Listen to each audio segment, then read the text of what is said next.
आज नि निकै जाडो छ विराटनगरमा। तपाईँ हेर्न सक्नुहुन्छ होला मौसम पुरा। अहिले 8:30 पौने 9 को टाइमिङ हो बिहान मर्निङको, तर पनि कुहेरोले पुरा ढाकिएको छ। तर जस हिजोभन्दा अलिकति कम छ। हिजो त यति लास्टै जाडो थियो भन्नै नसकिने। तर तपाईँ हेर्न सक्नुहुन्छ होला मस्त।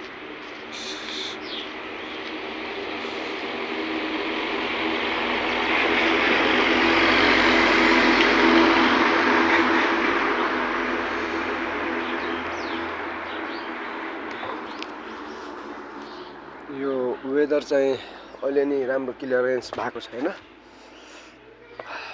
जाडो निकै जाडो छ हैन।